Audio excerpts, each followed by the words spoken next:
नमस्ते बच्चों, कैसे हैं आप सभी।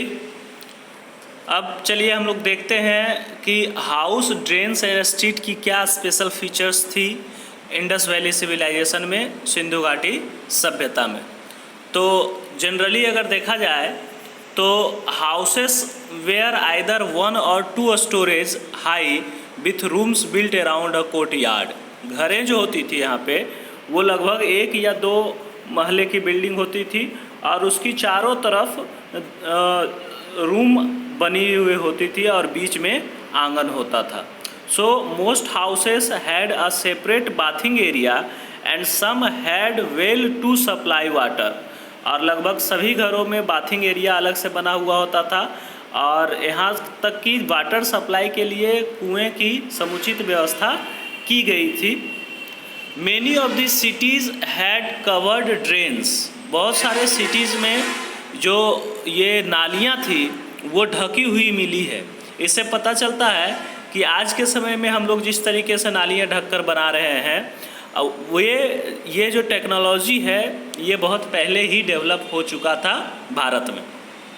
सो notice how careful this were laid out in a straight line. ये कितने केयरफुल थे कि इसे जो नालियाँ ये जो होती थी उसको एक स्ट्रेट सीधी लाइन में बनाया जाता था। And all though you can not see it, each drain had a gentle slope so that water could flow through it.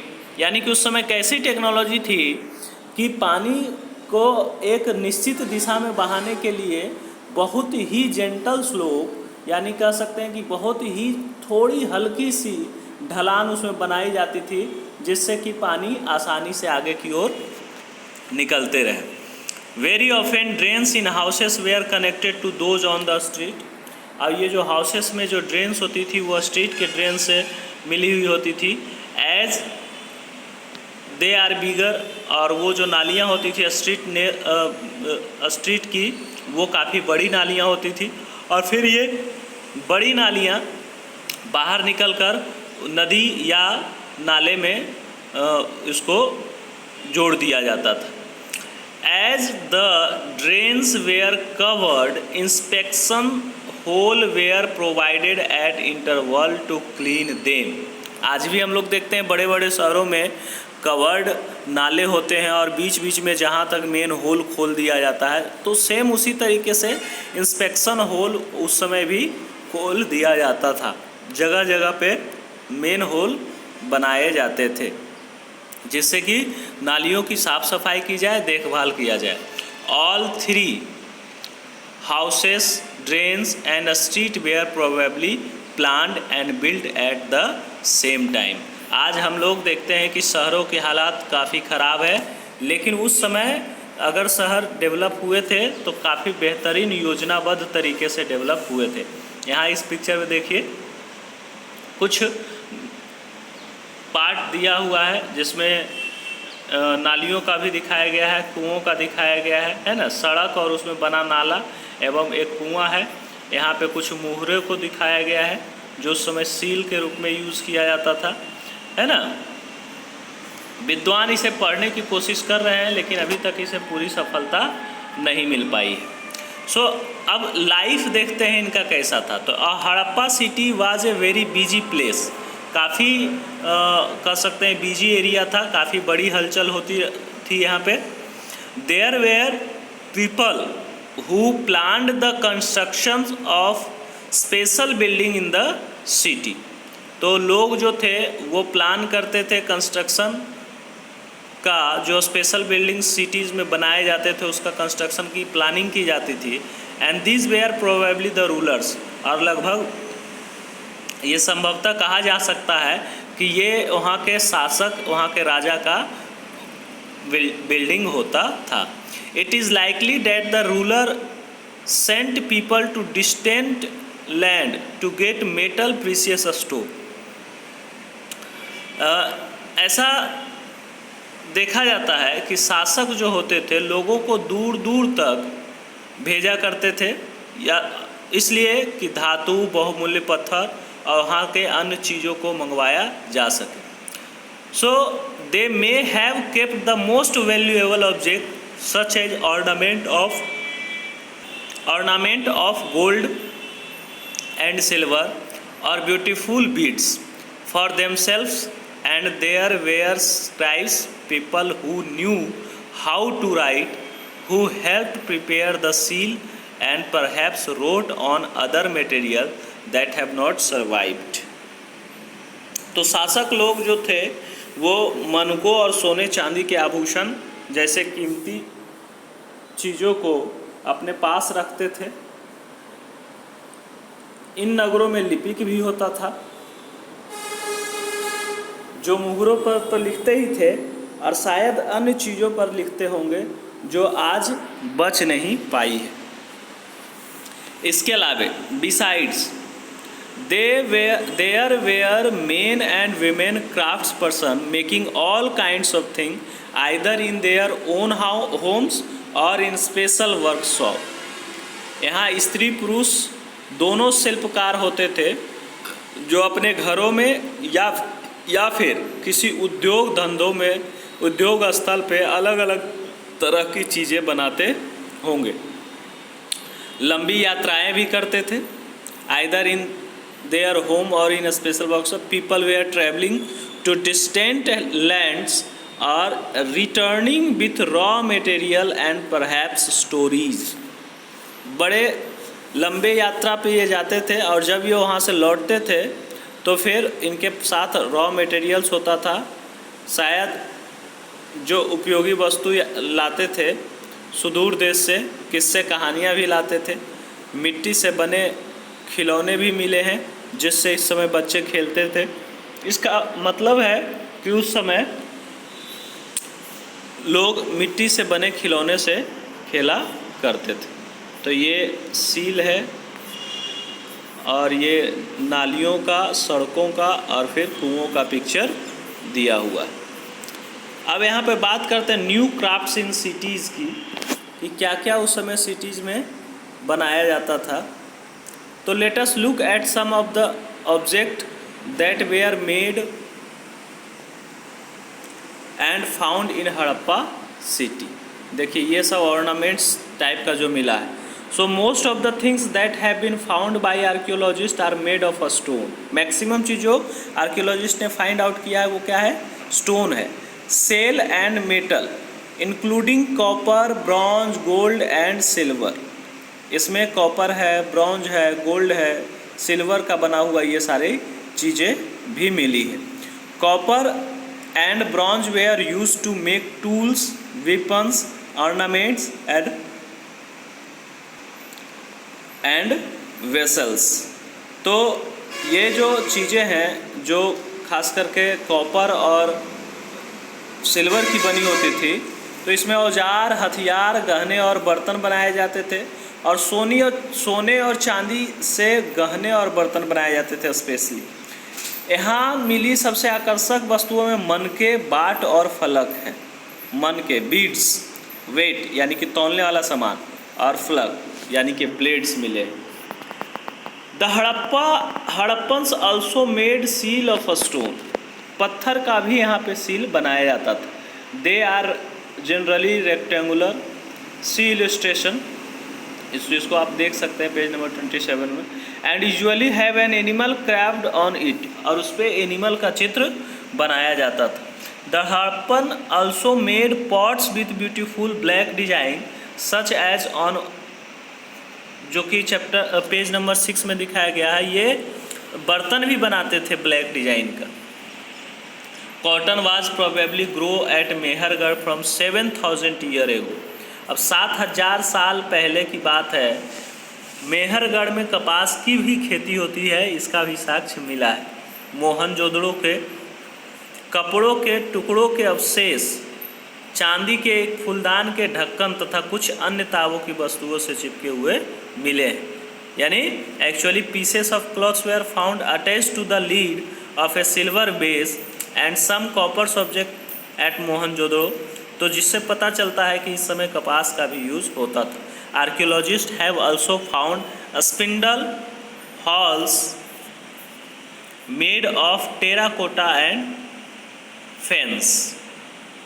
तो पकी मिट्टी तथा फ्रेयॉन से बनी तकलियाँ सूत के कटाई का संकेत देते हैं। There were use to spin thread, इसका मतलब उस समय सूत का भी कटाई होता था, यानी कि धागा का भी निर्माण होता था। तो यहाँ पे स्टोन दिया हुआ है वेट, यानी जो जिससे तौलने नापने का काम किया जाता था। उसके बाद फिर नीचे बीड्स का जो बहुत सारा ऑर्नामेंट्स बना हुआ है उसका पिक्चर दिया हुआ है।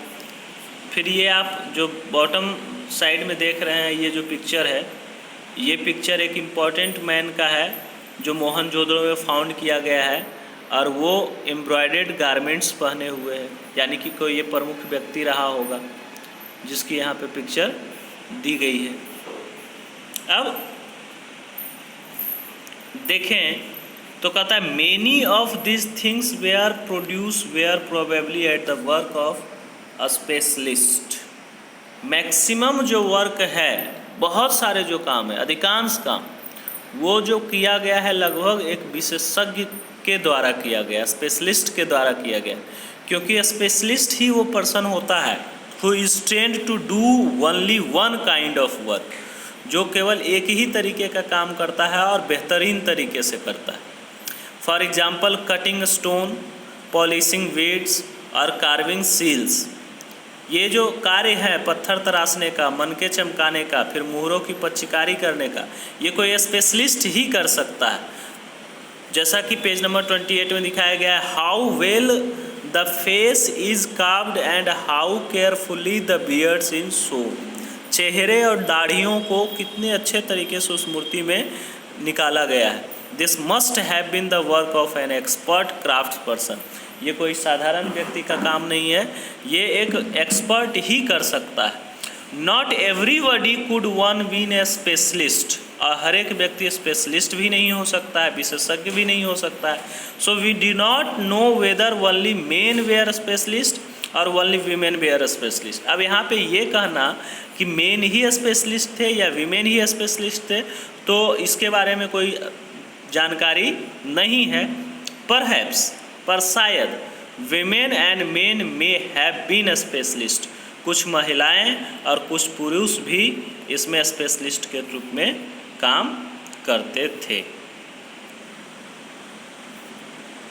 अब यहाँ फ्रेंस का मतलब क्या होता है, तो पत्थर और शंख प्राकृतिक तौर पर पाए जाते थे, लेकिन फ्रेंस को कृत्रिम रूप से बनाया जाता था। फेयंस, unlike a stone or shell that are found naturally, faience is a material that is artificially produced. इसको आदमी बनाते थे। A gum was used to shape and sand or powdered quartz into an object. बालू और स्फटिक पत्थरों को चूर्ण को गोंद में मिलाकर इसको बनाई जाती थी, और the object were then glazed resulting in A shiny, और फिर उसके बाद इस पर चिकनी परत चढ़ाई जाती थी, जिसके कारण चिकनी परत से ये चमकीले दिखते थे। The object were then glazed and the colour of the glaze were usually blue और सी ग्रीन, और ज़्यादातर ये कलर ब्लू कलर का होता था या फिर सी ग्रीन होता था, समुद्री हरे कलर के होते थे ये। And faience was use to make beads, bangles, earring and tiny vessels, और ये फेंस का जो काम होता था वो मनका, चूड़ियाँ, बाले और छोटे बर्तन बनाने में किए जाते थे। अब देखा जाए तो ये जो रॉ मटेरियल के कलेक्शन कैसे करते थे, तो raw material are substance that are either found naturally और प्रोड्यूस बाय फार्मर और हर्डर्स। रॉ मटेरियल का मतलब ये होता है या तो ये नेचुरली फाउंड होता है, इसको बना नहीं सकते हैं, या फिर नेचुरली ही जो प्रोड्यूस किया जाता है फार्मर या हर्डर्स के द्वारा। तो there are then processed to produce finished good, और उसके बाद ये रॉ मटेरियल को प्रोसेस्ड किया जाता है और फिर फाइनली गुड्स हमारे पास बन के आता है। जैसे कि गेहूं का प्रोसेसिंग जब करते हैं तब जाके बिस्किट बनता है, डायरेक्ट गेहूं को हम लोग नहीं खा सकते।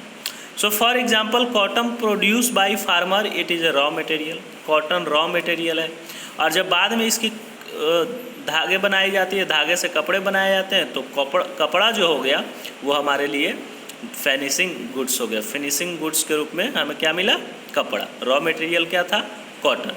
While some of the raw material that are the Harappans used were available locally. Harappa जो है वो हड़प्पा में रॉ मटेरियल आसानी से अवेलेबल हो जाता था, but many times such as copper, tin, gold, silver and precious stone had to be brought from distance place. ये जो कीमती चीज़ें थी वो काफ़ी दूर से भी लाया जाता था। The Harappan probably got copper from present day Rajasthan. Harappan के बारे में कहा जाता है कि ये अभी प्रेजेंट डे राजस्थान से ये चीज़ लाया करते थे, आज के जो राजस्थान है वहाँ से ये चीज़ लाया करते थे। And even from Oman in west Asia, और वेस्ट एशिया में एक जगह है ओमान, यहाँ से भी इनका व्यापार होता था। तो ओमान से तांबे का आयात किया जाता था। Tin which was mixed with copper to produce bronze may have been brought from present day Afghanistan and Iran. आज का जो अफ़गानिस्तान और ईरान है वहाँ से उस समय ब्रॉन्ज ब्रॉन्ज बनाने के लिए कॉपर लाया करता था। Gold could have come all the way from present day Karnataka and precious stone from present day Gujarat. Gold Karnataka से आता था, आज भी गोल्ड के लिए कर्नाटका फेमस है भारत में। उसी तरीके से प्रीशियस स्टोन जो है गुजरात से लाया करता था, आज भी हीरे की जो कारीगरी होती है वो गुजरात उसके लिए फेमस है। ईरान एंड अफ़गानिस्तान से भी प्रीशियस स्टोन्स लाए जाते थे। तो इस तरीके से यहाँ पे एक क्वेश्चन बनता है कि हड़प्पन सिविलाइजेशन में आप करेंगे कि कौन सा मटेरियल किस जगह से लाया जाता था, उसका लिस्ट एक बनाएंगे। तो prepare a list of Harappan civilisation in that time, which types of materials comes from which area. तो food for people in cities, अब गांव सिटीज़ में किस तरीके के लोग भोजन करते थे उसके बारे में हम लोग देखते हैं। यहाँ देखिए एक क्या किया गया है, एक बड़ा सा छोटा सा खिलौना है, गाड़ी की तरह इसको शेप दी गई है, खींचने वाला गाड़ी। उसी तरीके से यहाँ पे एक और चीज़ दिया हुआ, एक पट्टी है, सील है, चौड़ा थोड़ा लंबा भी। इस सील को भी दिखाया गया, इसमें किस तरीके की डिजाइनिंग की गई है। और लास्ट में देखिए एक टॉय है, जिससे ये टॉय से लगता है कि ये टॉय नहीं है बल्कि